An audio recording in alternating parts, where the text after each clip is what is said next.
තෙරුවන් සරණයි සියලු දෙනාටම විභජ්‍යවාද ශාසන සමීක්ෂා ධර්ම මණ්ඩපයේ සමග ඔබ රැඳී සිටින්නේ.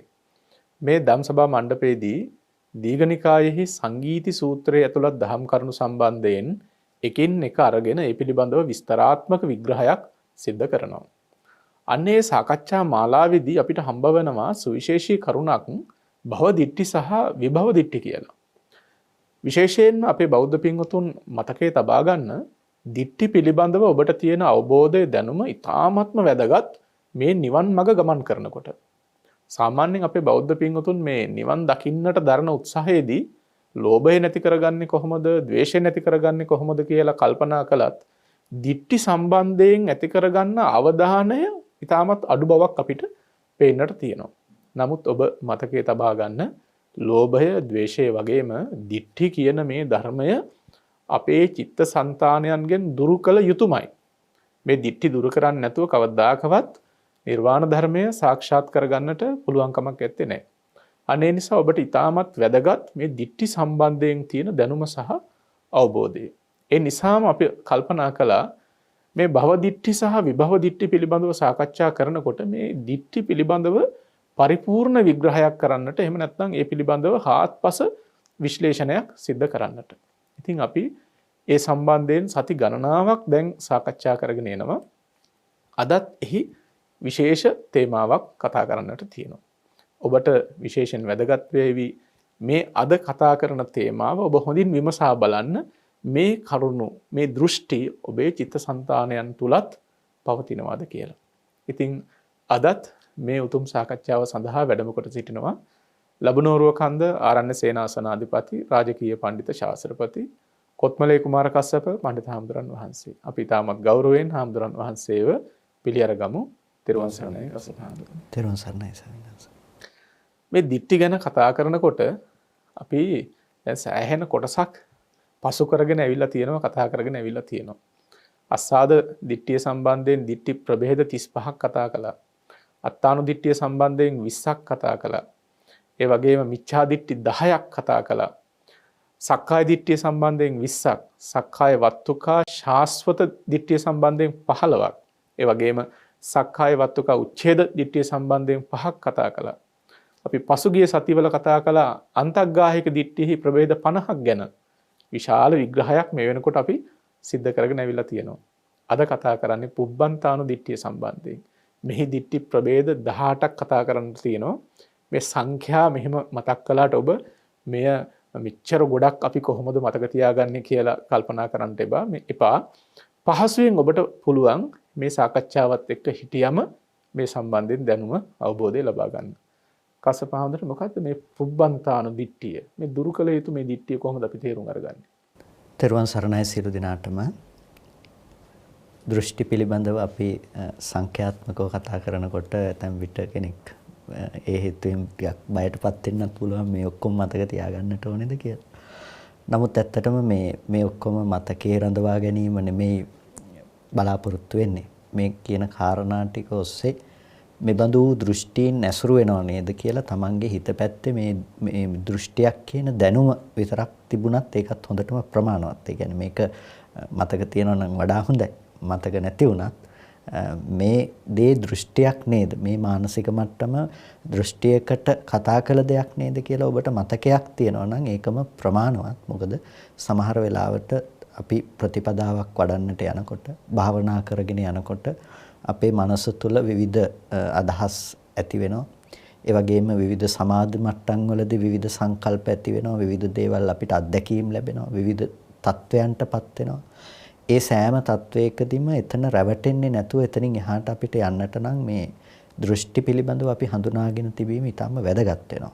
අපි ඉන්නේ මිත්‍යා දෘෂ්ටියක නෙමෙයි කියලා අපි තේරුම් ගන්න දැක්ම තමයි අපිට එතනදී වැදගත් වෙන්නේ මේ කාරණාව පිළිබඳව තේරුම් ගන්නට යනකොට. මොකද එහෙම නැති වුණොත් සමහර වෙලාවට අපි භාවනාව තුළ රැඳී ඉඳලා තියෙන්නේ දෘෂ්ටියක් එක්ක එකතුව ගිහිල්ලා. එතකොට මේ දෘෂ්ටියක් එක්ක එකතුව ගිහිල්ලා අපි නිවන් දකින්නට කියලා ගියපු ගමන සමහර වෙලාවට අකුසල් සිද්ධ කරගන්න පැත්තකටම යන්න පුළුවන්කමක් තියෙනවා. ඒ හේතුව නිසා තමයි මේකේ වැදගත්කම තියෙන්නේ අපි මේක තේරුම් අරගෙන ඉඳීම. ඒ නිසා කටපාඩම් තිබීම හෝ සංඛ්‍යාත්මකව මේක මොකක්ද කියලා මතක තිබීමට වඩා ඔබට මෙතනදී ගොඩක් ප්‍රයෝජනවත් වෙන්නේ මේ දෘෂ්ටීන් ඔබට ඇසුරු වෙන්න පුළුවන්කම තියෙනව නේද? ඒ මොන විදිහේ ලක්ෂණයක්ද මේවල තියෙන්නේ කියලා ඔබ දැනුවත් වීම තමයි මෙතනදී බලාපොරොත්තු වෙන්නේ. නිසා බොහොම සැහැල්ලුවෙන් මේ සාකච්ඡාවත් එක්ක එකතු වුණොත් මම හිතනවා ඒක එච්චරම අපහසු කාරණාවක් නෙමෙයි කියලා. නැත්තම් කසපන්න මේ ගණන් පන්තියකට ගියා වගේ කල්පනා කරගන්න ඕනේ නැහැ මේ සම්බන්ධයෙන් දෘෂ්ටි ගොඩක් තියෙනවා. ඒකට මේ සංඛ්‍යාත්මකව මේක මෙච්චර මතක තියාගන්න ඕනේ. දැන් මුල ටික ඔක්කොම මතක නැහැ. අපිට දෘෂ්ටි කියලා කෙනෙක් හිතන්නටත් පුළුවන්. ඒ නිසා එහෙම හිතන්නට අවශ්‍ය නැහැ. මේක දැනුමක් විදිහට ඔබට නුවණක් විදිහට මේක තිබුණාම දෘෂ්ටි හඳුනා ගැනීමක් විදිහට ඒ හොඳටම ප්‍රමාණවත්. ඉතින් අපි එතකොට දැන් භවදිට්ඨි සහ විභවදිට්ඨි පිළිබඳව කතා කරනකොට තමයි මේ නොඑක් ප්‍රභේද කතා කරන්නේ. අපි ඊට පෙර කතා කළා භව තණ්හා සහ විභව තණ්හා පිළිබඳව. එතකොට ඒ ඔස්සෙත් අපි මේ සාස්වතය සහ උච්ඡේදය අනුව දේවල් කතා කළා. දැන් අපිට අද මේ කතා කරන්නට තියෙන්නේ ඊට අනුරූප වුණ දේවල්ම තමයි. ඒ කියන්නේ ඒ දේ අනුවනේ අපිට මේ බෙදී යාම විවිධ ප්‍රභේදයන් අපිට දකින්නට පුළුවන්කම තියෙන්නේ. ප්‍රධාන වශයෙන් මේ දෘෂ්ටි නැසුරු කරගෙන පවතින දේවල්.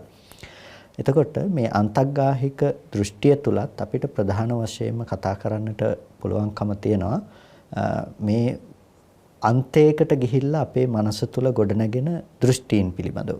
එතකොට අන්තයකට ගිහිල්ලා ඇතිවෙන දෘෂ්ටියක් කියලා කියන්නේ එතනදී කෙලවරක්. ඒ කියන්නේ දැන් අපි ගත්තොත් එහෙම දැන් මේ පූර්වාන්තය ඇසුරු කරනවා කියලා කියනවා. ඒ කියන්නේ පූර්වාන්තය කියන එකෙන් අදහස් කරන්නේ මේ පෙර තමන් විසූ ආකාරයේ පිළිබඳව තමන්ට යම්කිසි දෘෂ්ටියක් තියෙනවා නම් ඊට අනුරූපීව පැවැත්ම පිළිබඳව ගොඩනගනු.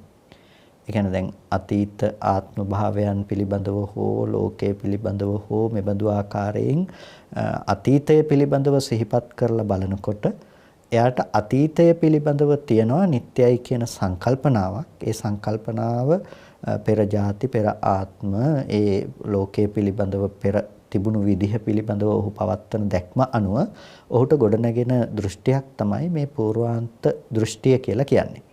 ඒකට පූර්වාන්ත දෘෂ්ටියේහි ලක්ෂණය තමයි මේක ඇති වෙන්නෙම අර පෙර ජීවිත නැතිනම් පෙර ආත්ම පෙර ලෝකෙහි පැවැත්ම පිළිබඳව කල්පනා කරලා බලන කෙනෙකුට. එතකොට සාමාන්‍යයෙන් අපිට තේරෙනවා දැන් ඒ විදිහට පූර්වාන්ත දෘෂ්ටියක් නිකම්ම කෙනෙකුට ඇති වෙන්නට පුළුවන් කමක් නැහැ කියන එක. මොකද සාමාන්‍යයෙන් කෙනෙකුට නිකම්ම ලේසියෙන් පෙර ජීවිත සිහිපත් කරගෙන එහෙම යෑමේ හැකියාවක් ඇත්තේ නැහැ.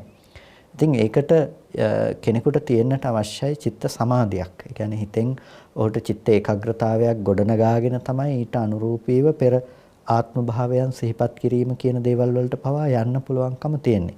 ඉතින් මේ දෘෂ්ටියේ තියෙන විශේෂත්වය තමයි අන්න ඒ විදිහට හිත දියුණු කරගෙන ගියපු කෙනෙකුට තමයි ප්‍රධාන වශයෙන්ම මේ දෘෂ්ටි ඇති වෙන්න පුළුවන්කම තියෙන්නේ. ඉතින් නිකම්ම හිතක් දියුණු කරන්නේ නැහැනේ කෙනෙක්. යම්කිසි විමුක්තියක් බලාපොරොත්තු වෙන්නේ, නිවීමක් බලාපොරොත්තු වෙන තමයි කෙනෙක් හිත දියුණු කරගෙන යන්නේ.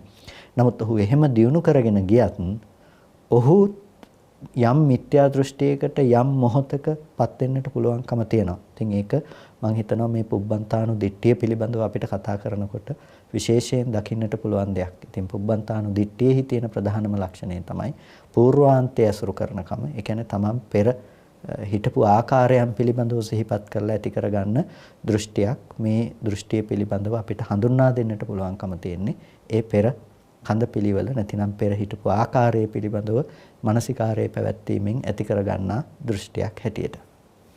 අපේ කසපහඳුරන්ගේ පැහැදිලි කිරීමත් එක්ක හිතෙන්න පුළුවන් මේක මේ පෙර ජීවිත ගැන මෙනෙහි කරන්න පුළුවන් තත්වයකදී විතරද මේ දිට්ඨිය ඇති වෙන්නේ කියලා. අපි ඒ ගැනත් කතා කරන්න ඕන.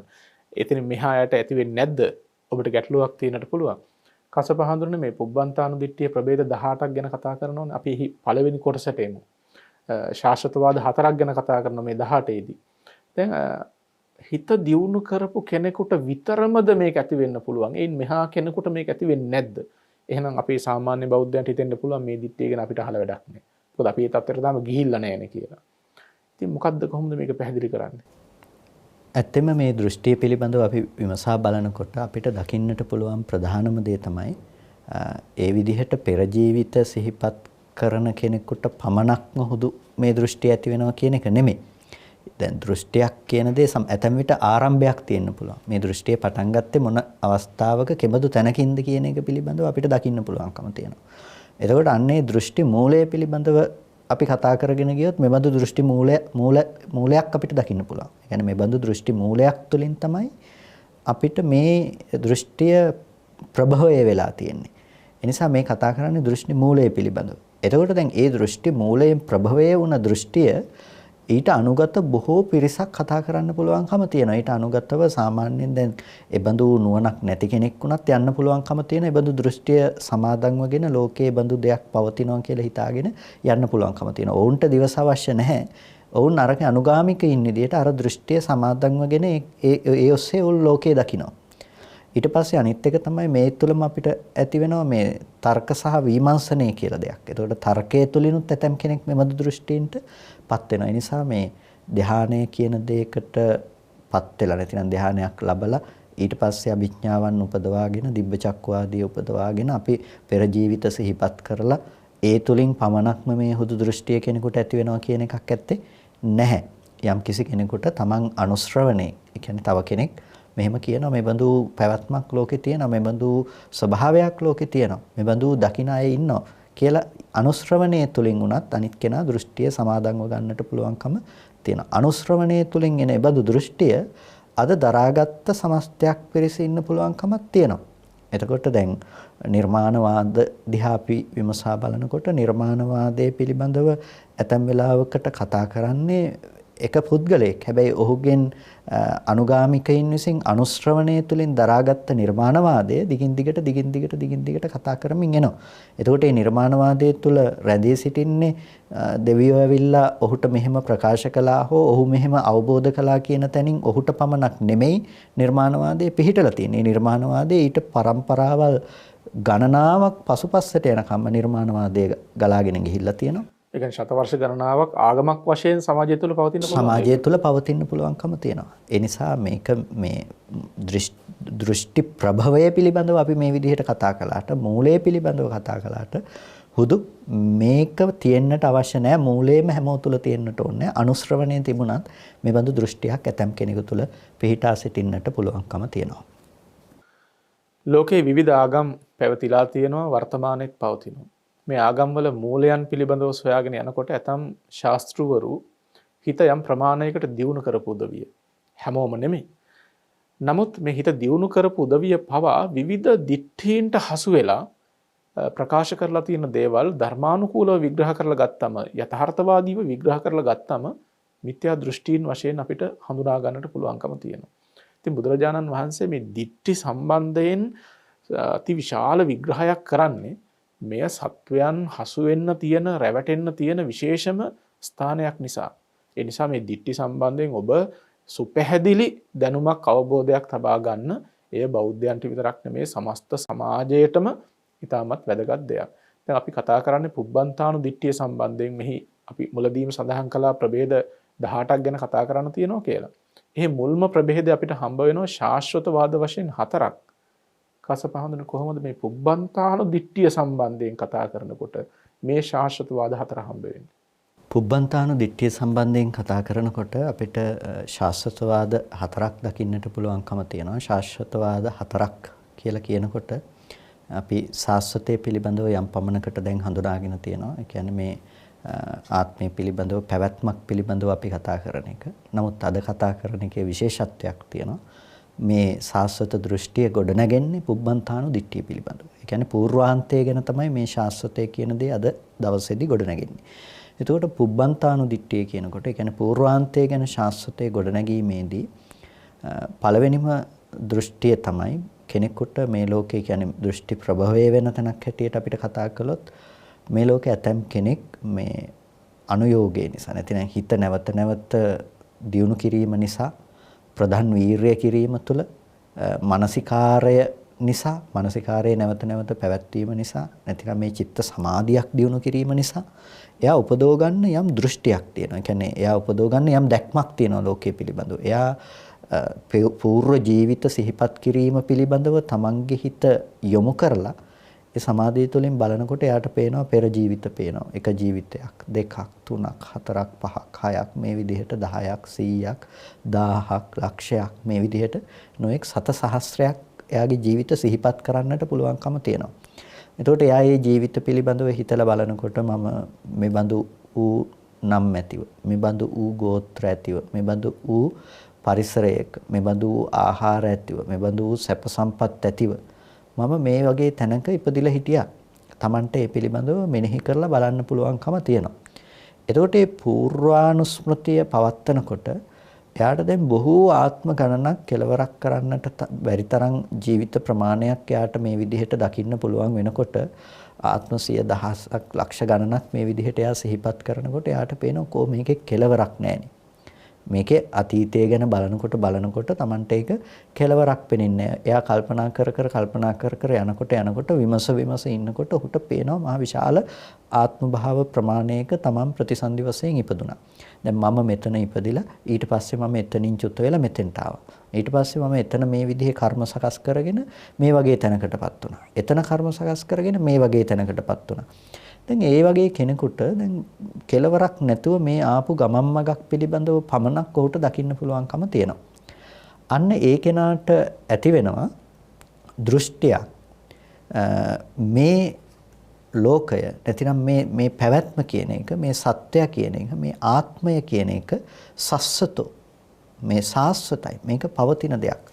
කූටට්ඨෝ, මේක හරියට මේ මහ ඝන පර්වතයක් වගේ ස්ථාවරත්වයට පත්වෙච්ච දෙයක්. මේක හෙලවෙන්නේ නැහැ. ඉන්ද්‍රකීලයක් පිහිටවලා තිබ්බා වගේ මේක කිසිම දෙයකින් සෙලවෙන දෙයක් නෙමෙයි. ඒකට මේ නොසෙල්වෙන ලෙස පිහිටි ඉන්ද්‍රකීලයක්සේ පිහිටි මේ දේ, මේ ආත්මය කියන දේ මේක හැමදාම සදාකාලිකව පවතිනවා. දැන් එයා ඒ දෘෂ්ටියටපත් වෙන්නේ අර පෙර කඳ පිළිවෙල සිහි කිරීමෙන්. ඒ කියන්නේ పూర్ව ආත්ම භාවයන්, పూర్ව ජීවිත පිළිබඳව සිහි කිරීමෙන් තමයි එයා මේ ස්ථාවර භාවය නැතිනම් මේක වෙනස්ව යන්නේ නැහැ කියන ස්වභාවය.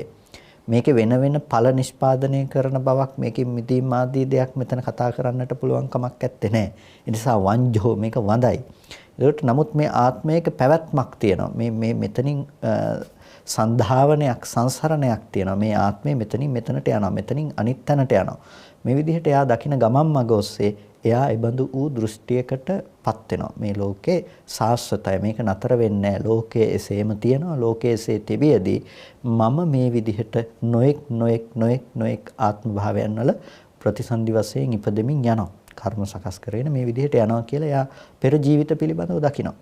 එතකොට එයාට මේ ලෝකයේ පැවැත්ම පිළිබඳව දෘෂ්ටියක් පිහිටා සිටිනවා. මේක තමයි දෘෂ්ටියක් වශයෙන් ඇති කරගන්න පළවෙනි තැන. නැතිනම් සාස්වත වශයෙන් ඇති වෙන දෘෂ්ටියේ පළවෙනි තැනක්. නැතිනම් මේ අපි හතර ආකාරයක් ගැන කතා කරනකොට පළවෙනි සාස්වත වාදයේ ගොඩනගෙන තැන තමයි මේ විදිහට යම්කිසි කෙනෙකුට ඇති වෙන්න පුළුවන්කම තියෙනවා. දැන් ඔහුගෙන් අහගත්ත ඊළඟ පිරිසට පුළුවන්කම තියෙනවා. ඊට පස්සේ ඒ දෘෂ්ටිය මත පිහිටලා ඒ දෘෂ්ටියම පවත්වාගෙන ඉදිරියට යන්න පුළුවන්කම තියෙන. ඒ දෘෂ්ටිය මතම අරගෙන යනවා. දැන් ඔවුන්ට පෙර ජීවිත සිහිපත් කරන්න අවශ්‍යතාවයකුත් නැහැ. ඔවුන්ට එහෙම පේන්නෙත් නැහැ. හැබැයි ඔහු යම් කිසි කෙනෙක් දැක්කායයි කියන පමණින් ඔහුගේ වචනය විශ්වාස කරගෙන ඒ අනුව ඔවුන් මේ ලෝකයේ සාස්වතයි කියන දෙයට බැසගෙන පවතිනවා. එතකොට අන්තිමේටම ඇවිල්ලා තියෙන ලෝකයේ ශාස්වතයි කියන තැනට. හැබැයි ඔවුන්ගේ මූලය වෙලා තියෙන අර වගේ තැනක්, අර වගේ කෙනෙක් ලෝකයේ පිළිබඳව අවබෝධ කරගත්ත, යම් ආකාරයකට තේරුම් ගත්ත ශ්‍රමණේක් හෝ බ්‍රාහ්මණයෙක් කරපු ප්‍රකාශනයක් තුළ එබඳු යන සාස්වත දෘෂ්ටියක් මේ ලෝකයේ තුල අපිට දකින්නට පුළුවන්කම තියෙනවා. මේක තමයි සාස්වත වශයෙන් ලෝකයේ දකින කෙනෙකුට ඇති වෙන්නට පුළුවන්. සාස්වත දෘෂ්ටිය ප්‍රභවය වෙන්නට පුළුවන්. පළවෙනි මූලය නැතිනම් පළවෙනි තැන හැටියට අපට හඳුනා ගන්නට පුළුවන්කම තියෙන්නේ. ජීවිත එකක්, දෙකක්, 10ක්, 100ක්, 1000ක් ලක්ෂ ගණන් සිහිපත් කරලා බලනවා තමන්ගේ පෙර ජීවිත සම්බන්ධයෙන්. මේ වගේ නම් තිබුණා, මේ වගේ ගෝත්‍රවල උපන්නා, මේ බඳු ආහාර ගත්තා. මේ පිළිබඳව කල්පනා කරලා බලනකොට අද අපි දියුණුයි කියන විද්‍යාව තියෙන තැන කොතනද කියලා කල්පනා වෙනවා. කොහොම නමුත් මෙතන තියෙන ගැටලු සහගත තත්වයේ තරම් දියුණු මානසික මට්ටමක් තිබියදී පවා මිත්‍යා දෘෂ්ටීන් හටගෙන තියෙන ආකාරය බුදුදහමේ තියෙන විශේෂත්වය මේකයි. මේ සියලු විද්‍යාවන් අභිබවා ගිහිල්ලා අර හිත දියුණු කරගෙන පෙර ජීවිත බලන තත්වයන්ටපත් වෙලා පවා හටගත්ත මිත්‍යා දෘෂ්ටීන්හි ස්වභාවය මනවින්ම හෙලිපෙහෙලි කරලා ඒ දිට්ඨි ප්‍රහාණය සඳහා අවශ්‍ය මාර්ගය බුදුරජාණන් වහන්සේ මැනවින්ම දේශනා කරලා තියෙනවා. ඉතින් බුදුදහම සම්බන්ධයෙන් කතා කරනකොට මෙය මොනතරම් විද්‍යාවක්ද? ඉතින් මේ තරම් වටිනා ධර්මයක් අපට ලැබිලා තියෙන්නේ. ඒ ලැබිච්ච ධර්මයෙන් අපි නිසි ප්‍රයෝජනෙ ලබාගෙන තියනවාද කියලා තව වතාවක් කල්පනා කරලා බලන එක ඉතාමත්ම වැදගත් වේවි. කසපහඳුන දැන් අපි මේ පුබ්බන්තානු දිට්ඨියෙහි ශාශ්වතවාද 4න් එකක් කතා කළා. තව මොකක්ද මේ වගේ කතා කරන්න තියෙන්නේ? පූර්වාන්තය පිළිබඳව සිහි කරමින් පවත්නා දෘෂ්ටි පිළිබඳව අපි කල්පනා කරනකොට දැන් අර ආත්ම භාව විදිහට පෙර ජීවිත සිහිපත් කිරීම වගේම ලෝකයේ පිළිබඳව තවදුරටත් එතනින් එහාට ගිහිල්ලා මහා දීර්ඝ කාලයක් පිළිබඳව කෙනෙකුට මානසිකාරය කරන්නටත් පුළුවන්කම තියෙනවා. ලෝකය හටගන්න කාලයක් තියෙනවා. ලෝකය විනාශ වෙන කාලයක් තියෙනවා. කල්ප 40ක කාලයක් තුල අන්තක්කල්ප 40ක කාලයක් තුල මේ ලෝකයේ හට ගැනීම සහ මධ්‍ය තුලින් නැවත හායනයේ පැත්තට යමින් මේ 40ක කාලයක ලෝකේ පැවැත්මක් පිළිබඳව ලෝක විශ්ය තුල කතා කරන්නට පුළුවන්කම තියෙනවා. එතකොට මෙන්න මේ විදිහට යම්කිසි කෙනෙක් ඔහුට සිහිපත් කරන්නට පුළුවන්කම තියෙනවා අර සංවට්ට කප්ප සහ විවට්ට කප්ප කියන මේ කල්පයන් පිළිබඳව ලෝව නැසමින් පවත්නා කාලය සහ හටගැනීමෙන් පවත්නා කාලයන් පිළිබඳව කල්පනා කරලා බලන්නට පුළුවන්කම තියෙනවා. එතකොට කෙනෙක් මේ විදිහට සංවට්ට විවට්ට කල්ප, ඒ කියන්නේ අන්තක්කල්ප 40ක කාලයක් ඔහු මෙනෙහි කරනවා. කෙනෙක් මේ විදිහේ දෙකක් මෙනෙහි කරනවා, තුනක් මෙනෙහි කරනවා, හතරක් පහක් මේ විදිහට 10ක් දක්වා කෙනෙක් මෙනෙහි කරන්නට පුළුවන්කම තියෙනවා. එතකොට ඒ කෙනා මේ විදිහට මේ අන්තක්කල්ප 40 කොටස් 10ක් පිළිබඳව. එතකොට මේ කල්පය කියලා කියන්නේ මේ දවසක් දෙකක් විදිහට මේ හිතන්නට පුළුවන් අවුරුදු ගණනින් අපිට කතා කරලා නිම කරන්නට පුළුවන් දෙයක් නෙමෙයිනේ. කල්පය කියනකොට බුදුරජාණන් වහන්සේගෙන් වික්ෂුන් වහන්සේ නමක් විමසන අවස්ථාවකදී මේ කල්පය කියන දේ කොච්චරක්ද කියලා යොදුනක් දිගපළල ඇති යම් කිසි විදිහකින් යම් භාජනයකට ටැංකියකට අබෑට පුරවලා අවුරුදු 100කට සැරයක් එක්කෙනෙක් එක අබෑටයක් එළියට දානවා නම් අබෑට ප්‍රමාණය අවසන් වෙලා යයි ඒද කල්පය අවසන් වෙලා නැහැ කියලානේ උපමාවක් කියන්නේ උපමාවකිනුත් දක්වන්න බෑ කල්පය කියන එකට. නමුත් යම් විදිහකින් ආසන්නව හෝ උපමාවක් කරනවා නම් මේ විදිහ උපමාවක් කියලා බුදුරජාණන් වහන්සේ දේශනා කරපු කාලේ. එතකොට හිතන්නකෝ මේ කල්පය කියන එක මොනතරම් දීර්ඝ ප්‍රමාණයක්ද කියලා. ඉතින් මෙන්න මේ විදිහේ අන්තක්කල්ප 40ක කාලයක්. එතකොට මේ 40 කොටස් 10ක් පිළිබඳව. එතකොට ඒක මහා අති විශාල දීර්ඝ කාලයක්. දැන් අද යම් කිසි කෙනෙක් මානසිකාරය කරන්නට පටන් අරගෙන දිවසක් උපදෝගෙන මේ පිළිබඳව මානසිකාරය කරන්නට පටන් ගත්තොත් එක ආත්මයෙන් ආත්මයට හිතන්න පටන් ගත්තොත් එහෙම ඒත් මං හිතන්නේ ඔහුගේ ජීවිත කාලය පුරාවටමත් එක ආත්ම භාවය හිතන්න ගත්තොත් නම් කෙලවරක් කරන්න වෙන්නේ නැහැ. නමුත් ඔහු කල්ප ගණනින් මේ විදිහට ඔහුගේ හැකියාව තියෙනවා මේ සංවට්ට විවට්ට කල්පයන් අර 10ක් දක්වා බලන්නට පුළුවන්කම තියෙනවා. එතකොට අන්න ඒ බඳු ඌ කෙනෙකුට ඇති වෙනවා මේ මෙච්චර දීර්ඝ කාලයක ඉඳලා ඇවිල්ලා තියෙනවා. මේ නම් ගෝත්‍ර විදිහට ඇවිල්ලා තියෙනවා. එහෙනම් මේක විනාශ වෙන්නේ නැහැ. මේක නැසෙන්නේ නැහැ. මේ ලෝකයේ මේ විදිහට තියෙනවා. මේ විදිහට පවතිනවා. එතකොට ඔහුටත් ඇති වෙනවා දෘෂ්ටියක් මේ ආත්මය සහ මේ ලෝකයේ සදාකාලිකයි කියලා. එතකොට දැන් එයත් අර නිකම්ම නෙමෙයි අර කලින් කෙනා වගේම මෙයත් හිත දියුණු කරලා දැකපු දෙයක් ලෝකේ සංවට්ට බව සහ විවට්ට බව. ඒ කියන්නේ ලෝකේ නැසෙමින් පවත්නා කාලය සහ හටගනිමින් පවත්නා කාලය තුල ලෝකයේ තුල මේ ඔවුන් ජීවත් වුණේ මොන ආකාරයන්ටද මොන ආත්ම භාව ප්‍රතිලාභයද ඔවුන් සිද්ධ කළේ මෙබඳු ආකාරයන්ගෙන් ඔහුට ලෝකයේ පිළිබඳ දැක්මක් තියෙනකොට එතකොට ඔහුට සාස්වත දෘෂ්ටියක් පිහිටා සිටිනවා. එහෙනම් මේ ආත්මය සදාකාලිකයි. මේක වෙනස් වෙන්නේ නැහැ. මේක නිට්ටයයි, ධ්‍රුවයි. මේ විදිහට කූටට්ටයි. ඒ කියන්නේ මේ හරියට මහ කූටයක් ඒක ගන්න පර්වතයක් තිබ්බා වගේ ඉන්ද්‍රකීලයක් පිහිටවලා තිබ්බා වගේ මේක වෙනස් වෙන්නේ නැහැ මේ ආත්මය කියන එක. භවයෙන් භවයට යන දෙයක් කියලා ඔහුට අදහස් පිහිටා සිටිනවා. එතකොට දැන් මේ පළවෙනි පුද්ගලයා මේක ඇති කරගත්තේ අර මේ ආත්ම භාව වුණාට මෙතනදී සංවට්ට විවට්ට කල්ප අනුව කල්ප 10ක් පිළිබඳව තමයි මොහුට මේ දෘෂ්ටිය කියන දේ පවතින්නට හේතු බහුත වෙන්නේ. ඒ කියන්නේ මේ දෙවෙනි සාස්වත දෘෂ්ටිය යම්කිසි කෙනෙකුට ඇති වෙන්න මේ මූලය ලෝකෙ තුල ඇති වෙන්න ප්‍රධානම හේතු වෙන පුද්ගලයෙක්ගේ දැක්ම තමයි සංවට්ට විවට්ට කල්ප 10ක ප්‍රමාණය කියලා කියන්නේ.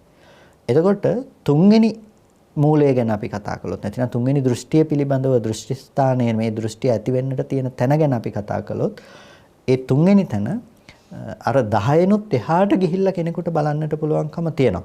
ඒ කියන්නේ දැන් කෙනෙකුට සංවට්ට විවට්ට 20ක් 30ක් 40ක් මේ විදිහට 40 දක්වාම බලන්නට පුළුවන්කම තියෙනවා. මහ විශාල දීර්ඝ කාල පරාසයක් ඔහුට මෙනෙහි කරන්නට පුළුවන්. හැබැයි ඒ මෙනෙහි කරන ඔහුට පේනවා මෙච්චර කාලෙක ඉඳලා මේක පැවතමින් එනවා. ඒතකොට මෙච්චර කාලෙක ඉඳලා පැවතමින් එනකොට ඔහුට දකින්න පුළුවන් මේ ලෝකේ නැති වෙලා ගියපු වෙලාවලත් ආත්මය කියන දේ ඔහු හඳුනා ගන්නවා මේ බඳු තැන්වල උත්පත්තිය ලබාගෙන හිටියා කියලා.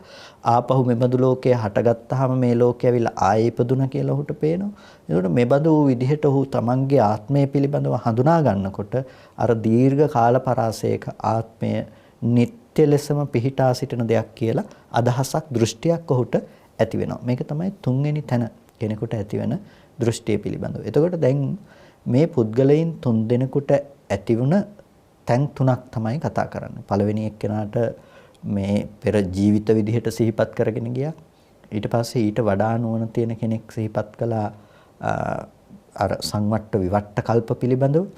ඊට පස්සේ තුන්වෙනි කාරණාව ඇටියට සංවට්ට විවට්ට කල්ප 10නුත් එහා ඉක්මවලා ගියා. දෙවෙනි පුද්ගලයා 10 දක්වා තමයි මානසිකාර්යය කළේ.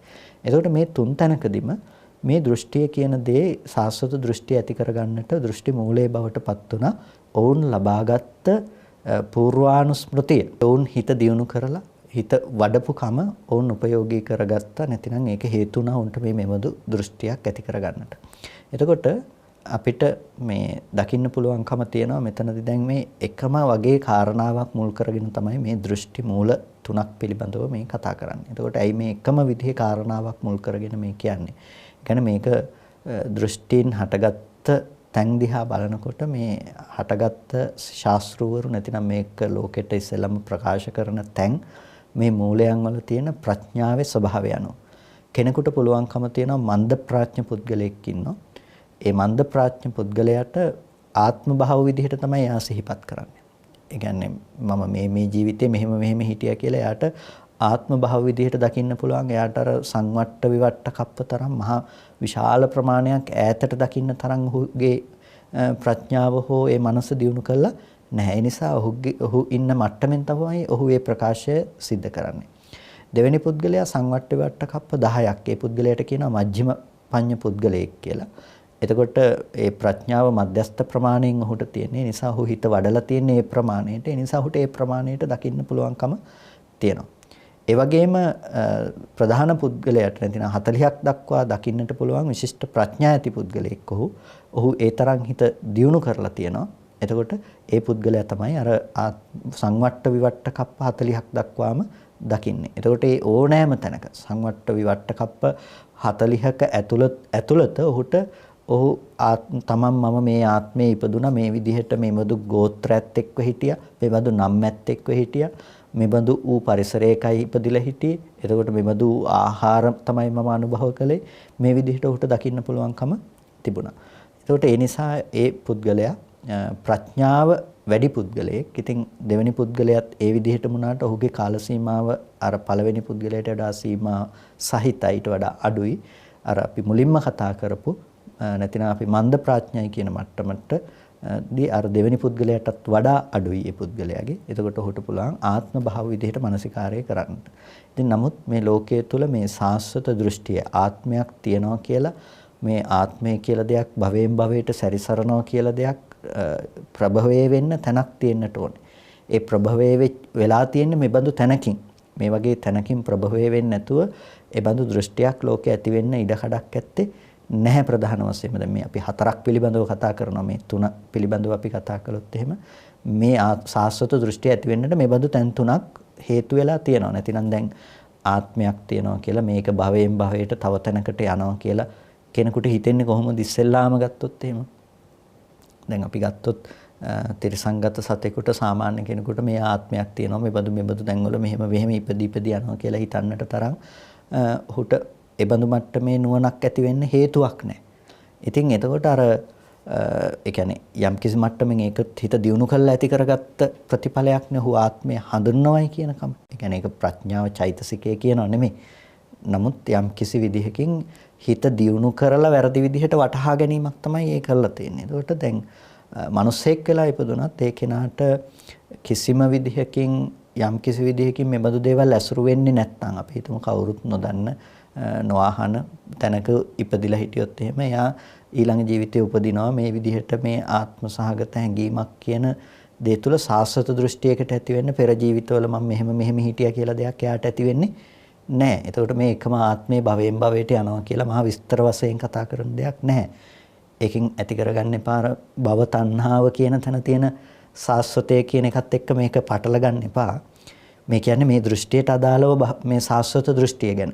ඒ කියන්නේ අර ආත්මෙන් ආත්මයට සැරිසරාගෙන යනවා මෙච්චර ආත්ම 100ක් 1000ක් එනවා කියලා ඔහුට හිතෙන්නේ නැහැ. එතකොට මේක ඇති වෙලා තියෙන්නේ ලෝකයේ තුල මේක ප්‍රභවය වෙලා තියෙන්නේ. අද සාමාන්‍ය මිනිස්සෙකුටත් මේ දෘෂ්ටිය මේ ආත්මයක් තියනවා කියන එක පිළිබඳව සංකල්පයක් තියෙන්නේ. අර විදිහට ලෝකයේ දකින්න කෙනෙක් කරපු ප්‍රකාශන හරහා.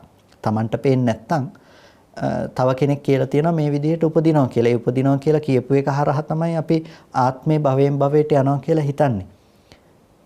අපි ඒ විදිහට අහලා තියෙන කතාව අනුශ්‍රවණයක් හරහා අපි හිතනවා. එතකොට ඒ දෘෂ්ටිය අපිට ඇති වෙන්නට ඒ දෘෂ්ටියේ මූලය හැටියට බුදුරජාණන් වහන්සේ පෙන්නනවා මෙන්න මෙබඳු තුන් තැනක ඒ දෘෂ්ටිය ප්‍රභවය වෙන්නට පුළුවන්කම තියෙනවා. මූලයේ බවට පත්වන්නට පුළුවන්කම තියෙනවා කියලා බුදුරජාණන් වහන්සේ මේ කාරණේ පිළිබඳව පැහැදිලි කරලා තියෙනවා. මේ ශාස්ත්‍රවාද හතරක් ගැන කතා කරනකොට ප්‍රධාන ශාස්ත්‍රවාදයේ මුල් කරගත්ත තැන් තුනක් පිළිබඳව. භෞතික දේවල් සම්බන්ධයෙන් යමක් හොයාගත්තට පස්සේ අපි විද්‍යාඥයෙක් කියලා කියනවා, මහා ප්‍රඥයෙක් කියලා කියනවා. එතකොට මේ හිත දියුණු කරගෙන ජීවිත සම්බන්ධයෙන් තේරුම් අරගන්න, ඒවා විනිවිද දකින අසුවල් ජීවිතයේ අසුවල් නමින් සිටියා, මෙබඳු වූ ආහාර ගත්තා, මෙබඳු වූ පිරිසක් ඇසුරු කළා කියලා දකින හිත කෙබඳු හිතක්ද, කෙබඳු විද්‍යාඥයෙක්ද? හැබැයි ඒකෙත් තියෙන ප්‍රභේදයන් බලන්න. මුල් කෙනා මන්ද ප්‍රඥයි. ඊළඟට කල්ප 10ක් හිතන කෙනා, කල්ප 10ක් හිතන කෙනා මධ්‍යම කෙනෙක්. කල්ප 40ක් දක්වා එහෙම දකින්න පුළුවන් තරම් විශිෂ්ට නුවණක් තිබිච්ච කෙනා මහා ප්‍රඥ කෙනෙක්. කාරණාව මේක නෙමෙයි. ඒ බඳු තැන්වලදී පවා මේ දෘෂ්ටිය හට ගන්න පුළුවන්කම තියෙනවා. මේක මිත්‍යා දෘෂ්ටියක්.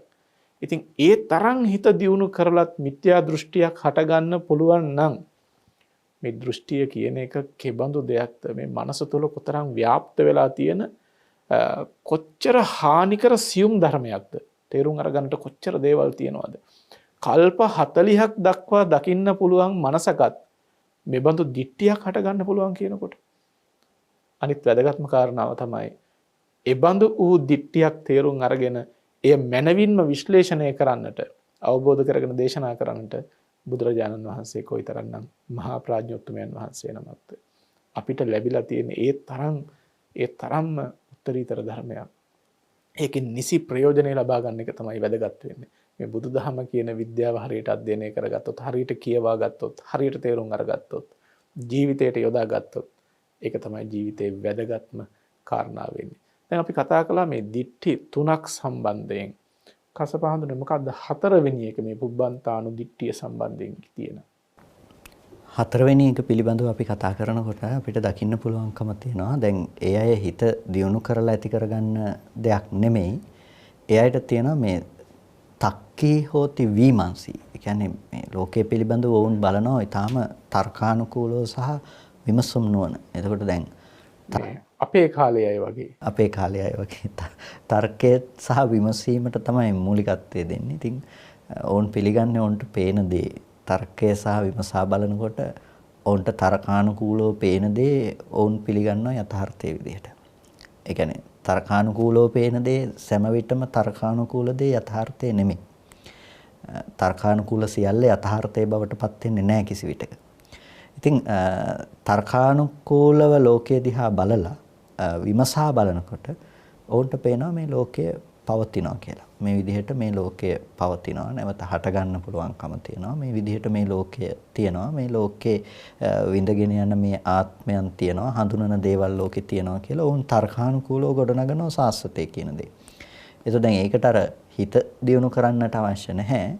හිත දියුණු කිරීමේ විද්‍යාව නැති වුණත් ඔවුන් භෞතික දේවල් හෝ පදනම් කරගෙන තර්කය හෝ පදනම් කරගෙන ඔවුන් ගොඩනගනවා ලෝකේ සාස්වතයි කියන තැනට.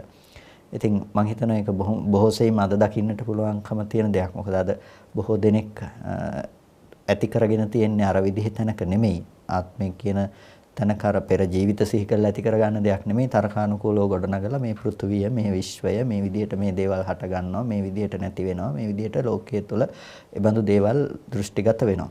දැන් අර පළවෙනි තුනක් නැතුවා නෙමෙයි. ගොඩක් වෙලාවට දැන් බුදුදහම ඇසුරින් වුණත් ගොඩ දෙනෙක් බුදුදහම තුළින් හොයන්නට පවා පෙළඹෙනවානේ මේ ලෝකයේ පිළිබඳව පැවැත්ම ගැන බුදුරජාණන් වහන්සේ කොහොමද දේශනා කරලා තියෙන්නේ. එතකොට මේකේ සංවට්ට විවට්ට විදිහට තියෙනවා. මේ විදිහට එහෙනම් එතන ඉඳලා සත්‍යය කොහොමද ලෝකෙ ඉස්සෙල්ලාම හටගත්තේ. එතකොට ඒ අය නේද මේ එන්නේ. එතකොට ඒ අය බ්‍රහ්ම ලෝකෙක ඉඳලා මෙහෙම ඇවිල්ලා තියෙනවා. ආය නැසෙන කාලෙදී ආය බ්‍රහ්ම ලෝකෙට ගිහිල්ලා යනවා. එතකොට මේ විදිහට දැන් මේ බුදුරජාණන් වහන්සේ වෙනයම් අර්ථයක් උද්දීපනය කිරීම සඳහා දේශනා කරපු අර්ථ විවරණයනුත් පාවිච්චි කරගෙන අර මේ පුබ්බන්තානු දිට්ඨිය තහවුරු කරගන්න අවස්ථාවද නැතුවා නෙමෙයි. ඒ වගේම බාහිර ශාසනවල කතා කරන දේවල් අනුසාරයෙන් උනත් බාහිර පුද්ගලයන් සමහර වෙලාවට අපිට කම්මජ මට්ටමින් ඇති කරගත්ත නුවණවල් තියෙනවා සමහර අයට. ඒ කියන්නේ ඒගොල්ලෝ කර්මය තුලින්ම වුන්ට පුළුවන්කම තියෙනවා පෙර ආත්මය සිහිපත් කරන්නට. ආශ්‍රව අඩු බව නිසා හෝ උන්ට කර්මජව ලැබුණු දෙයක් හැටියට පුළුවන්කම තියෙනවා පෙර ජීවිත පිළිබඳව අනුස්මරණය කරන්නට. අපි දන්නවා ලෝකයේ තුල කතා කරන බොහොම ප්‍රසිද්ධ මිනිසුන් හිටියා තමන්ගේ පෙර ජීවිත පිළිබඳව කතා කරපු. ඒ වගේම පෙර ජීවිත බොහෝ ගණනක් කතා කරපු සහ අන් අයගේ ජීවිත පිළිබඳව කියවන්නට පුළුවන් මිනිසුනුත් ඉඳලා තියෙනවා. ඒ වගේම අපි බොහෝ කොට බහුල කොටම දකිනවා කුඩා දරුවන් අතර තමන් පෙර ජීවිතයේ පිළිබඳව හිටපු තැන් පිළිබඳව කතා කරපු අවස්ථාවන් පිළිබඳව නිවැරදිව ඕන්නේ විස්තර කියනවා. මම අහවල් තැන ඉපදිලා හිටියා, මගේ දෙමව්පියෝ මෙහෙමයි, මම කැමති මේ වගේ දේවල් වලට, මම මරණයටපත් උනේ මේ විදිහට, මේ හැම දෙයක්ම පිළිබඳව කතා කරපු තහවුරු කරගත්තේ බඳු සිදුවීම් දකින්නට පුළුවන්කම තියෙනවා. අන්න ඒ දේවල් වලින් හෝ යම් කිසි කෙනෙක් හිතනවා මේ ආත්මයක් තියෙනවා එතන ඉඳලා මෙතනට ආපු. දැන් ඒක ගොඩනගාගෙන තියෙන්නේ අර වචනය තුලින්, තව කෙනෙක් කියන වචනය තුලින් ගොඩනගාගෙන තියෙනවා. එතකොට ඒ විදිහට ලෝකයේ පිළිබඳව ගොඩනගාගත්තු දෘෂ්ටියත් අද නැතුවා නෙමෙයි. අපිට දකින්න පුළුවන්කම තියෙනවා සමස්තයක් ලෙස ඒ බඳු වූ දේවල් තුලින් ආත්ම දෘෂ්ටිය තහවුරු කරගන්න අවස්ථාවන්, සාස්වත දෘෂ්ටිය තහවුරු කරගන්න අවස්ථාවන්. මේ මොකක්වත්ම නැති වුණත් දැන් මේ විදිහට පෙර හිත දියුණු කරපු දේවල් හෝ බුදුදහම ඇසුරෙන් ඒ තියෙන කාරණාවන් අරකට යොදා ගැනීමක් හෝ වෙනත් ආගමික මූලාශ්‍ර කියන දේවල් පදනම් කරගෙන ඇති කරගත්තේ නැති වුණත් ඔවුන් තර්කානුකූලව දේවල් ගොඩනගනවා. මේ විදිහට ලෝකයේ මේ තියනවා, මේ විදිහට පදාර්ථ හෝ මේ ලෝකයේ තුල මේ විදිහට තියනවා, මේ විදිහට ලෝකය හට ගන්නවා. අපි විශ්වයන් ගැන කතා කරනවා. එතකොට විශ්වය හට ගැනීම ගැන කතා කරනවා. එතකොට මේ විදිහට අපි කතා කරගෙන යනකොට අපි මේකේ විනාශයන් පිළිබඳ කතා කරනවා. නැවත ලෝක හට ගැනීම ගැන කතා කරනවා. එතකොට මේ ආකාරයෙන් අපිට පැවැත්මක් කියන දෙයක් හෝ ගොඩනගෙනවා. හැබැයි ඒ පැවැත්ම ගොඩනගලා තියෙන්නේ අර විදිහට දකිමින් නෙමෙයි. ඔවුන් ඒක ප්‍රත්‍යක්ෂ ලෙස දැකලා නෙමෙයි. නමුත් ඔවුන් තර්කානුකූලව ඒක ගොඩනගලා තියෙනවා. න්‍යායාත්මකව ගොඩනගලා තියෙනවා. ඒකයි තක්කී හෝති විමර්ශී කියලා කිව්වේ. ඒ කියන්නේ තර්කානුකූලව සහ විමසුම් නුවණින් ගොඩනගනවා ලෝකයේ සාස්වතයි කියලා. ඒත් වැරදි තැනක. ඒකත් දෘෂ්ටියක්. ඒකත් සාස්වතයේ තුල ජීවත් වෙන, සාස්වතයේ තුල ඉන්න මිත්‍යා දෘෂ්ටියක් තමයි ඒක. තර්කානුකූලව ගොඩනගන දේ. එතකොට ඒ තර්කය සහ විමසුම් ඇස කියන එකත් ඇතැම් විටක වැරදි තැනක නතර වෙන්න පුළුවන්කම තියෙනවා. දැන් විමර්ශා කියලා කියන්නේ ප්‍රඥාවට තමයි. හැබැයි ඒක ලෞකික ප්‍රඥාවක් තුළ යම්කිසි කෙනෙක් ලෝකයේ පිළිබඳව විමර්ශනය කරන ආකාරය නිසා ඒකටත් පාවිච්චි කරනවා විමර්ශී කියලා. හැබැයි විමර්ශී කියලා කියන්නේ මේ චතුරාර්ය සත්‍ය ධර්මයේ දකින නුවණ පිළිබඳව නෙමෙයි එතනදී. එතනදී කියන්නේ තර්කානුකූලව එකින් එකට කරුණු පෙළගස්වමින් ඔවුන් විමසනවා කියන එක.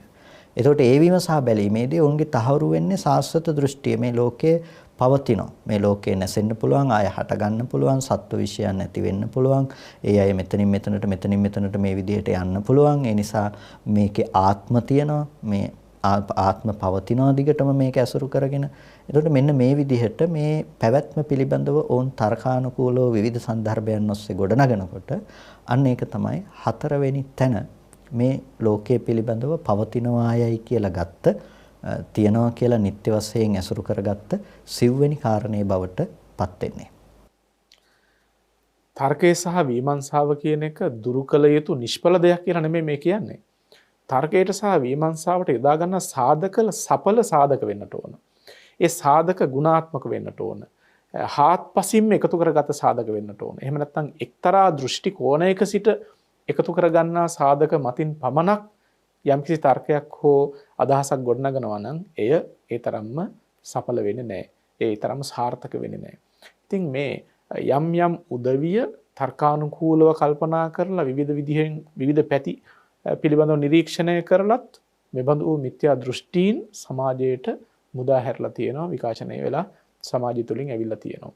අනේ නිසා මේ තර්කයෙන් සහ විමර්ශාවෙන් යමක් ප්‍රකාශ කළා කියලා ඒ දේ හරි එහෙම නෙමෙයි. ඒ දේ වරදින්න පුළුවන් ඉඩකඩත් බොහොම තියෙනවා. දැන් බලන්න මේ බුදුරජාණන් වහන්සේ සිද්ධ කරලා තියෙන මේ විග්‍රහයත් එක්ක දිට්ඨි සම්බන්ධයෙන් බුදුරජාණන් වහන්සේගේ ඒ විවරණයත් එක්ක තර්කානුකූලව ගොඩනැගූ මත නිසා යම් යම් ආගම් නිර්මාණය වෙලා තියෙන හැටි, මිනිසුන් ඒ මතවාද දරාගෙන සියවස් ගණන් සමාජය තුළ පවත්වාගෙන ගිහිල්ලා තියෙන හැටි අපිට තේරුම් අරගන්නට පුළුවන්කම තියෙනවා. ඉතින් මේ කතා කරන්නේ පුබ්බන්තාණු දිට්ඨිය සම්බන්ධයෙන් ශාශ්වතවාද 4 ගැන. පුබ්බන්තාණු දිට්ඨියේ ප්‍රභේද 18ක් අපිට දකින්න පුළුවන්. අපි 4ක් කතා කළා. කසපහඳුන ඊළඟට තියෙනවා ඒකච්ච සස්සතිකා කියලා තවත් ප්‍රභේද 4ක්. මොකක්ද මේ? විශේෂයෙන්ම අපිට මේ ඒකච්ච සස්සතිකා කියලා කියන්නේ දැන් ලෝකයේ ශාස්ත්‍රයි කියලා උන් හඳුනා ගන්නවා. හැබැයි ලෝකයේ ශාස්ත්‍රයි කියලා හඳුනාගත්තට මේ කොටසක් ශාස්ත්‍රයි කොටසක් අශාස්ත්‍රයි.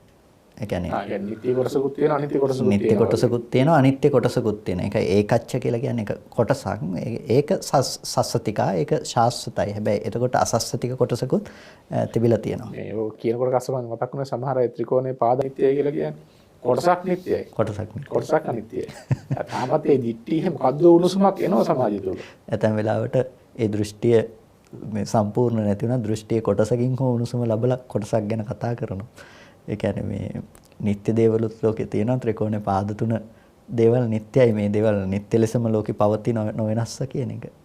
එතකොට මේ විදිහට මේ කොටසක් නිත්‍යයි කොටසක් අනිත්‍යයි කියලා මේ හිතාගත්ත එක නැතිනම් කොටසක් වෙනස් වෙන්න පුළුවන්කම තියෙන. හැබැයි කොටසක් සාස්වතිකයි කියලා හිතාගත්ත යම්කිසි පිරිසක් ඉන්නවා. ඔවුන්ටත් ඒ දෘෂ්ටිය ගොඩනගන්නේ ස්ථාන 4ක. ඉතින් ඒ ස්ථාන 4 පිළිබඳව අපිට කතා කරන්නට පුළුවන්. පළවෙනි එක තමයි මේ ලෝකය නැසෙමින් පවත්නා නැතිනම් නැසෙන කාලයක් තියෙනවා. එතකොට ලෝකයේ නැසෙමින් පැවතිලා නැසිලා ලෝකයේ තිබිලා නැවත ලෝකය හට ගන්න කාලයක් තියෙනවා. එතකොට මේ ලෝකය විනාශ වෙන කාලයක් සහ ලෝකයක් නැවත හට ගන්න කාලයක්, මේ කාල දෙකක් තියෙනවා. එතකොට ලෝකයේ නැසෙන කාලය වෙනකොට මේ ලෝකයේහි වාසය කරන සත්වයෝ කුසල ධර්ම කරපු සත්වයන්ට ඔවුන්ට පුළුවන්කම තියෙනවා ධානයන් උපදෝගෙන ආභස්සර බ්‍රහ්ම ලෝකයේහි උපදින්නට. එතකොට දැන් ආභස්සර බ්‍රහ්ම ලෝකයේහි ඉපදිනකොට ඒ සත්වයන්ට පුඤ්ඤමය වශයෙන් ලබාගත් irtiyak නිසා නැතිනම් ධානයක් නිසා ඔවුන් ආභස්සර බ්‍රහ්ම ලෝකයේහි උපදිනවා. ඉතින් මේ ලෝකයේ නැසිලා ගියාට පස්සේ නැවත ලෝකේ හට ගන්න කාලයක් තියෙනවා. ඒ හට ගන්න කාලය වෙනකොට මේ අසුරු කරගෙන තියෙන හිස් බ්‍රහ්ම විමානයක අර ආයුෂය බ්‍රහ්ම ලෝකෙන් ආභස්සර බ්‍රහ්ම ලෝකයේ ආයුෂය අඩු වෙලා ගියපු වර්ණය අඩු වෙලා ගියපු කෙනෙක් එතනින් චුත වෙලා ඇවිල්ලා මේ හිස් බඹ විමනෙහි පහළ වෙනවා. මේ හිස් බ්‍රහ්ම විමානේ පහළ වෙනවා. ඒ පුද්ගලයා ස්වයං ප්‍රභා ඇති පුද්ගලයෙක්. ඔහුට ස්වයං ප්‍රභාවක් තියෙනවා. ඒ වගේම ඔහු තාමත් විශිෂ්ට ශරීර වර්ණ තියෙන කෙනෙක්. අන්තලික්කාවචරෝ මේ අහසෙහි ඔහු හැසිරෙන කෙනෙක්. කියන්නේ උඩින් යන්න පුළුවන් කෙනෙක්. මෙන්න මේ විදිහට කෙනෙක් මේ පෘථිවි මේ හිස් බඹ විමන පෘථිවිය ඇසුරු කරගෙන මේ හිස් බඹ විමන තුල පහළ වෙනවා. මේ විදිහට මේ කෙනා බොහෝ කාලයක් එතන ඉන්නකොට ඔහුට ඇති වෙනවා තවත් අය මේකේ හිටියනම් හොඳයි නේද කියලා අදහසක් ඇති වෙනවා. ඉතින් ඔහොම ටික කාලයක් යනකොට අර සමාන කාලයේ බ්‍රහ්ම ලෝකෙ ඉපදුණු අය ඉතින් ඒ ටික කාලයක් යනකොට ඒ තව පුද්ගලයන් නැතිනම් තව සත්වයෝ එතනින් චුත වෙලා මෙතන ප්‍රතිසන්දි වශයෙන් පැමිණෙනවා.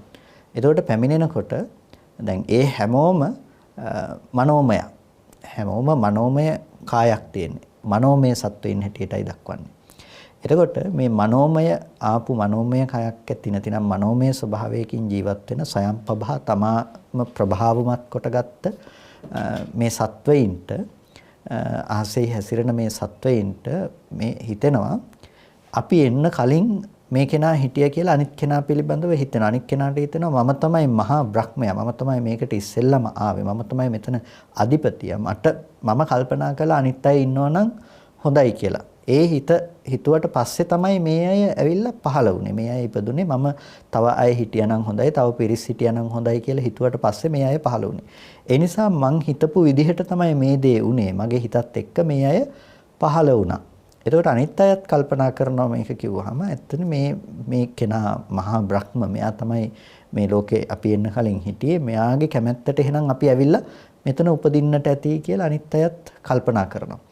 ඉතින් මෙන්න මේ විදිහට ඉඳලා මේ අය බඳු දැක්මක් ඇතුවේ ඉඳලා එතනින් මැරිලා ගිහිල්ලා සාමාන්‍යයෙන් පසු කාලීනව නැවත ප්‍රතිසන්දි වශයෙන් මේ සාමාන්‍ය ලෝකේ උපදිනවා. එතකොට මේ විදිහට ඉපදුනාට පස්සේ ඔවුන් පසු කාලීනව අර විදිහට ගිහින් නික්මිලා ගිහිල්ලා පැවිද්ද ලැබලා මේ නොයෙක් ඍෂි ප්‍රෞಢ්‍යාවෙන් හෝ පැවිද්ද ලැබලා ඔවුන් හිත දියුණු කරලා තමන්ගේ ආත්ම භාවයන් පිළිබඳව මානසිකාරය කරලා බලනවා. මානසිකාරය කරලා බලනකොට ඔවුන් දකිනවා මේ ලෝකේ මවපු කෙනෙක් ඉන්නවා. මහා බ්‍රහ්මයා කියලා ලෝකේ මවපු කෙනෙක් ඉන්නවා. ඔවුන් දකිනවා ඒ දේවුන්ට එතනින් එහාට පේන්නේ නැති වෙනකොට ඔවුන් අතනින් රැඳිලා ඒ දේ පිළිබඳව ඔවුන් වෙදිමින් ඉන්නවා. මේ ලෝකේ මවපු කෙනෙක් ඉන්නවා. ඒ කෙනා විසින් මේ ලෝකේ මවපු අය තමයි අපි. මෙන්න මෙබඳු වූ දෘෂ්ටියක් ලෝකයේ තුල හට ගන්නවා. කියන්නේ නිර්මාණවාදයක් ලෝකයේ තුල නිර්මාණය වෙනවා. මේ විසින් මෙයා මේ කෙනා විසින් මේ බ්‍රහ්මයා විසින් ලෝකේ මැව්වයි කියලා. එතකොට එබඳු වූ ලෝකය මවපු කෙනෙක් ඉන්නවා. එබඳු වූ ලෝකය මේකේ තියෙන අවස්ථාවරව කියලා යම්කිසි කෙනෙකුට දෘෂ්ටියක් ඇති වෙනවා. එතකොට දැන් ඒ දෘෂ්ටිය තුළ ඔවුන්ට ලෝකයේ පිළිබඳව අදහසක් තියෙනවා. ලෝකේ මවපු කෙනෙක් පිළිබඳවත් අදහසක් තියෙනවා. ඒ කියන්නේ ලෝකේ ජීවත් වෙන අනික් සත්වයෝ පිළිබඳවත් ඔවුන් අදහසක් තියෙනවා. ලෝකේ මවපු කෙනෙක් ඉන්නවා කියලත් අදහසක් තියෙනවා. දැන් අර ලෝකේ මුල් මහා බ්‍රහ්මයා කියලා හිතාගත්ත කෙනා අනිත් අයට වඩා වැඩි කාලයක් ජීවත් වෙන ඒ කෙනා ඊට වඩා වැඩි ප්‍රභාමවත් ස්වභාවයක් තියෙන ආයුෂයෙන් වර්ණයෙන් වැඩි කෙනෙක්. එනිසා ඒබඳු වූ හැඳිනීමක් තමයි අනිත් අය තුළ තියෙන්නේ. දැන් මෙහි ඉඳලා දැන් පසු කාලීනව අර අයගේ සිත බලන්න පුළුවන් වෙනකොට ඒ තන ගැන මෙනෙහි කරලා බලන්න පුළුවන් වෙනකොට අන්න එතකොට උන්ට පේනවා මේ ලෝකයේ මවපු ස්ථාවර පදාර්ථයක් තියෙනවා. ලෝකේ කෙනෙක් ඉන්නවා. මේ ලෝකයේ මවපු කෙනෙක් සකස් කරපු කෙනෙක් ඉන්නවා. හැබැයි අපි ඒ වුණාට ස්ථාවර නැහැ. අපි මැරිලා වෙනස් වෙලා යනවා. එතකොට ලෝකේ මේ අනිත් සත්වයෝ මැරිලා වෙනස් වෙමින් යනවා. හැබැයි ලෝකයේ මවපු ලෝකයේ නිර්මාපකයා හැමදාම සදාකාලිකව ලෝකෙ තුල ඉන්නවා. එයා සදාකාලික පදාර්ථයක්. ඒක සදාකාලිකව පවත්නා දෙයක්. එතකොට හැබැයි අනිත් අය ඒ මවපු ලෝකය ඒක සදාකාලික නෑ. ඒක විනාශ වෙන්න පුළුවන්. අනිත් ආත්ම විනාශ වෙන්න පුළුවන්. හැබැයි ලෝකයේ මවපු කෙනා ඒක ලෝකේ ස්ථාවරයි. එයා ලෝකෙ තුල වාසය කරනවා. මෙන්න මේ විදිහට වුන් කල්පනා කරනවා. එතකොට ලෝකේ එක කොටසක් ඒකච්ච සස්සතිකයි. ඒ කියන්නේ අර ලෝකයේ මවපු පදාර්ථයේ ලෝකයේ මවපු ආත්මය මහා බ්‍රහ්මන් එයා ලෝකේ නිට්ටය. එයා හැම කාලයකදීම ඉන්න කෙනෙක්. හැබැයි එයා මවපු සත්වයෝ ඒ අනිත් අය අනිත්‍යයි. ඒ අය නැති වෙලා යනවා. ඒ අය විපරිණාමයටපත් වෙන. ඒ අය අසස්සතිකයි. ඒව වෙනස් වෙන්න පුළුවන්. ඒව නැති වෙලා යන්න පුළුවන්. හැබැයි ලෝකයේ මවපු ඒ දේ ඒක ලෝකයේ තියෙනවා. මෙන්න මේ විදිහට කොටසක් සාස්වතික වෙනකොට තව කොටසක් අසාස්වතික වෙනවයි කියලා යම්කිසි කෙනෙකුට දෘෂ්ටියක් ඇති වෙනවා. මේක තමයි ඒකච්ච සස්සතික වාදීන්ගේ ලක්ෂණය. ඒ කියන්නේ එක කොටසක් වෙනස් වෙනකොට කොටසක් වෙනස් නොවන පදාර්ථයක් තියෙනවා. ගොඩක් අද දවසේදී ගත්තත් නිර්මාණවාදී ආගම්වල බොහෝ කොට දකින්න පුළුවන් ලක්ෂණයක් තමයි මේ ඒකච්ච සස්සතික බව. ඒ කියන්නේ දැන් වෙනස් වෙමින් යන අය ලෝකෙ මේ ඉන්න මිනිස්සු ඉපදෙමින් මැරෙමින් යනවා. හැබැයි දෙවියන් වහන්සේ සදාකාලිකයි. දෙවියන් වහන්සේ හැම කාලෙම ඉන්නවා. ඒ ස්වර්ගයේ සදාතනිකයි. ඒක හැම කල්ලිම පවතිනවා. එතකොට ඔහු විසින් මවන ලද්දක් තමයි මේ මහ පෘථුවියත් ඔහු විසින් මවන ලද්දක්. මේ ඉන්න සත්වයොත් ඔහුගේ රුචි අරුචිකම් මත නිෂ්පාදනය කරන ලද අයයි කියලා ඇති කරගත්ත දෘෂ්ටියක් ඉන්නවා. ඒව වෙනස් වෙන්න පුළුවන්කම තියෙන. ඔහුගේ කැමැත්ත මත මේක වෙනස් වෙනවා. හැබැයි ඔහු දෙවියන් වහන්සේ සිටින කෙනෙක්. ඔහු ස්ථාවරයි. අන්න ඒකට කියනවා ඒකච්ච සස්සතික වාදේ. හැබැයි කොටසක් අසස්සතිකයි. අනිත් අය අසස්සතික වෙනකොට සාස්වතික කොටසක් වුන් පවරා දෙනවා. මේක තමයි ඒකච්ච සස්සතික වාදයේ ගොඩනගෙන පළවෙනි මූලය නැතිනම් පළවෙනි තැන හැටියට අපිට හඳුනා ගන්නට පුළුවන්කම තියෙන්නේ. ඒකච්ච සස්සතිකා එක් කොටසක් ශාශ්වතයි.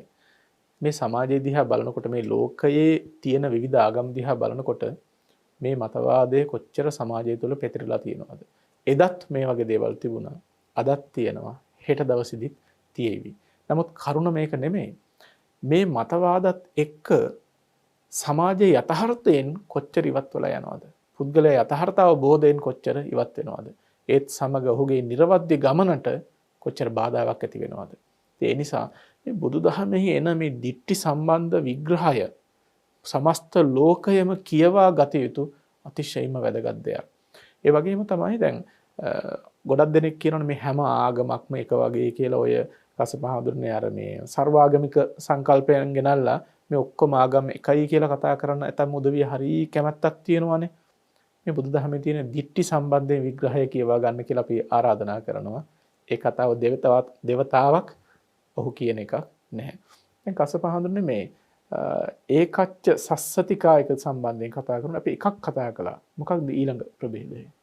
එතකොට මේ ඒකච්ච සස්සතික වාද පිළිබඳව අපි බලනකොට දැන් එක කොටසක් සාස්වතයි කියලා ගන්න කමන මේකේ තිබුණේ. අර විදිහට ලෝකයේ නිර්මාණය වුණ නිර්මාණවාදී දේවල් වගේම අපිට දකින්න පුළුවන්කම තියෙනවා.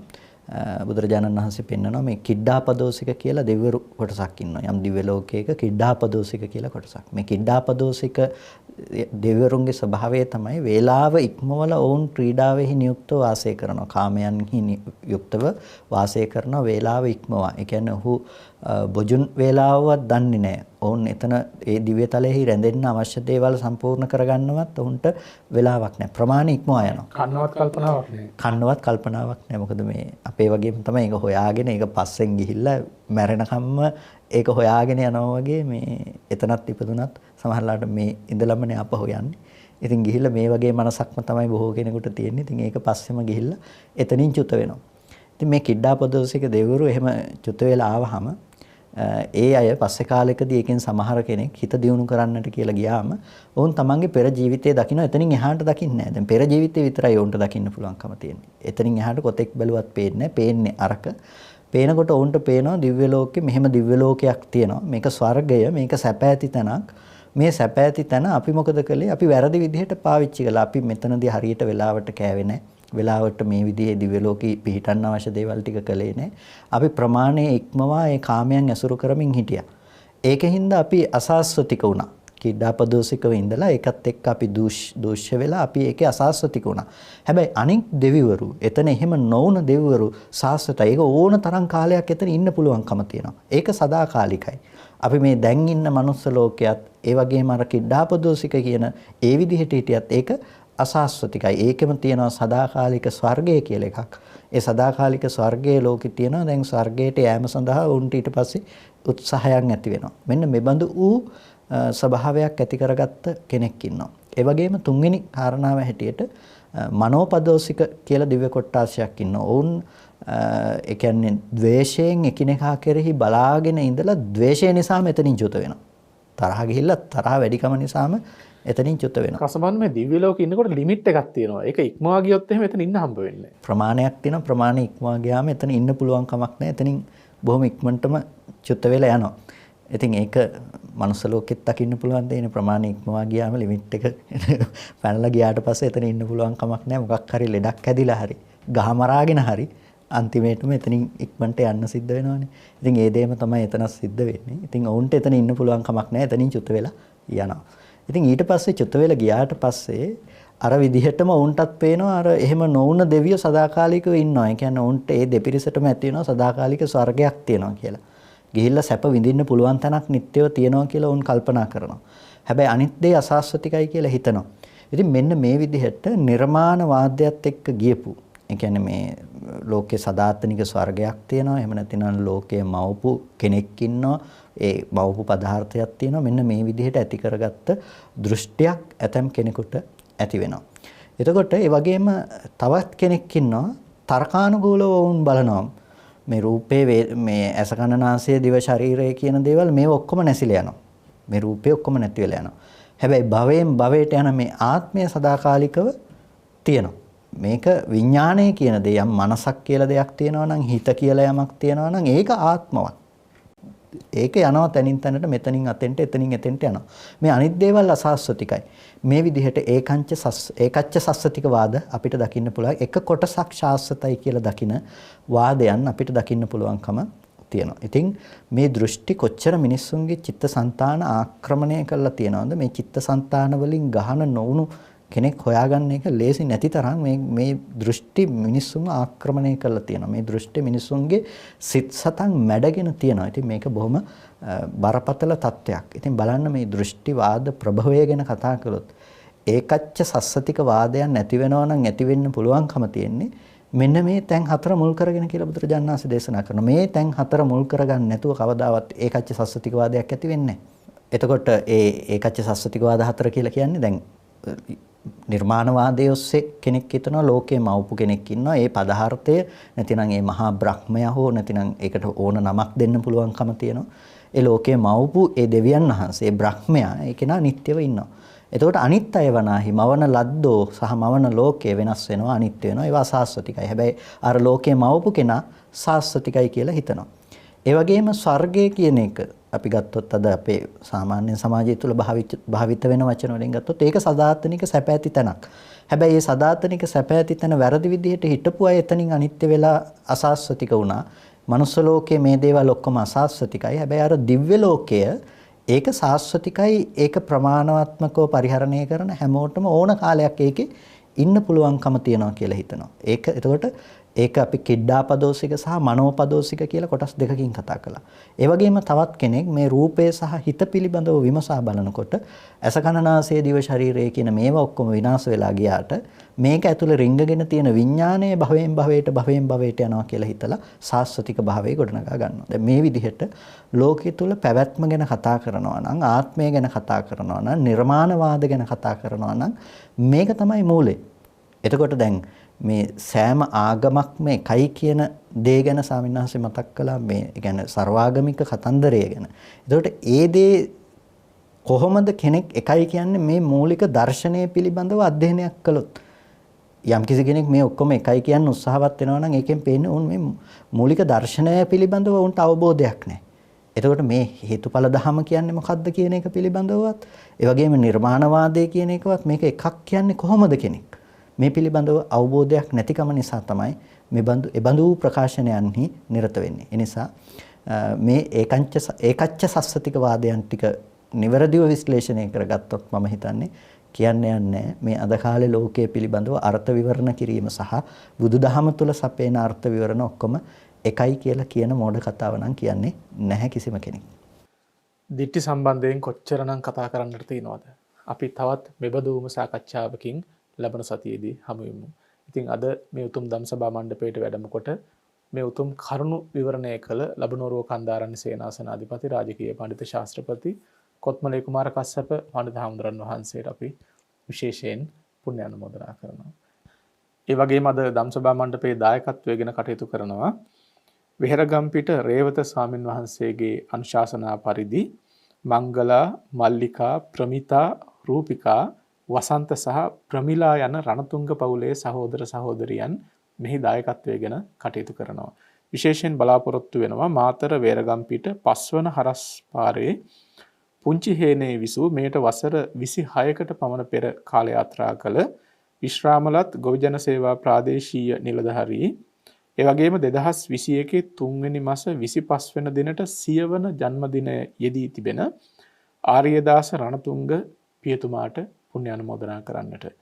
ඒ වගේම වසර 2කට පෙර අභාව ප්‍රාප්ත කරුණාවතී රාමනායක ගුරු මෑණියන් ඇතුළු මෙලෝ පරලෝගත වර්ග પરම්පරා අනුගත සියලු ඥාති හිතයිශීනට පුණ්‍ය අනුමෝදනා කිරීමටත් බලාපොරොත්තු වෙනවා.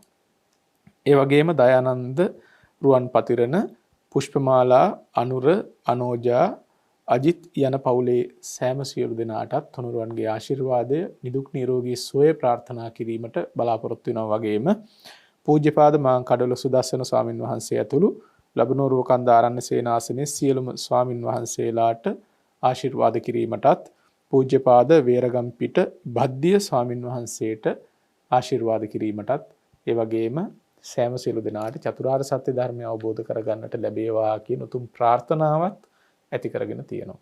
මේ සඳහන් කළ පරිදි පුණ්‍ය අනුමෝදනා කිරීමට බලාපොරොත්තු වෙන ඒ සියලු ඥාති හිතයිෂීන් මේ පින් අනුමෝදන් වෙත්වා, දුකින් මිදෙත්වා, සුවපත් වෙත්වා, ලෞතුරු නිර්වාණ සුවයෙන්ම සැනසීම ලබත්වා. ඒ වගේම ආශිර්වාද කිරීමට බලාපොරොත්තු වෙන ඒ ස්වාමින් වහන්සේලා ඇතුළු පින්වත් සෑම සියලු දෙනාටත් දෙවියන් සහිත ලෝකයාටත් මේ පින් එකසේ හේතු වේවා. පුණ්‍ය ශක්තිය බලයෙන් සියලු යහපත සිත ශාන්තිය සැලසේවා.